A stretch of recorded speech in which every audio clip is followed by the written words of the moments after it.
ভীমৰাও আম্বেদকাৰে সংবিধান প্ৰণেতা, সংবিধান ৰচনা কৰিছিল আৰু ভাৰতত থকা জনজাতিসকলক সুৰক্ষাৰ স্বাৰ্থত যিহেতু উচ্চ শ্ৰেণী, যিসকলে উন্নত জাতি জনগোষ্ঠী, যিসকল লাৰ্জাৰ পপুলেশ্যনৰ জনসংখ্যা দিশত বেছি থকা এই জনগোষ্ঠীৰ তেওঁলোকে যে জনজাতিসকলক শোষণ কৰিব, বঞ্চনা কৰিব, আমাৰ অধিকাৰক ধ্বংস কৰিব, এই যে এক্সপ্লইটেশ্যন, ছাপ্ৰেশ্যন অপাৰেশ্যনৰ পৰা প্ৰটেকশ্যন দিবৰ কাৰণে, চেফগাৰ্ড দিবৰ কাৰণে, ৰক্ষণাবেক্ষণ দিবৰ কাৰণে আৰু আত্মমৰ্যাদাৰে অধিকাৰৰ লগত জীয়াই থাকিবৰ কাৰণে সংবিধান প্ৰণেতা বি.আৰ. আম্বেদকাৰে আমাক এই সুবিধা, এই অধিকাৰ দি থৈ গৈছে।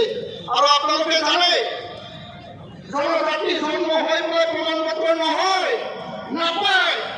জন্ম হোৱা আগতে জনজাতি হ'ব লাগিব, তাৰ পিছতে জনজাতি হৈ জন্ম হ'ব। কাৰণ এইটো আমাক প্ৰকৃতিয়ে দিছে।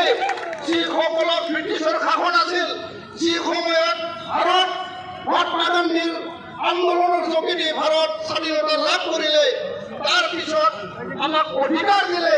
এই অধিকাৰৰ আগতে আমি অসমৰ ভূমিপুত্ৰ, এই জংঘল আমি কাটিছোঁ, জংঘল ৰক্ষণাবেক্ষণ কৰিছোঁ আৰু এই অসমখনৰ ভূখণ্ডক আমি সুন্দৰকৈ সজাই পেলাই ভৱিষ্যতৰ কাৰণে এই ভূখণ্ডখন আমি ৰক্ষণাবেক্ষণ কৰি আহিছোঁ। আৰু প্ৰকৃতিয়ে আমাক জনজাতিৰ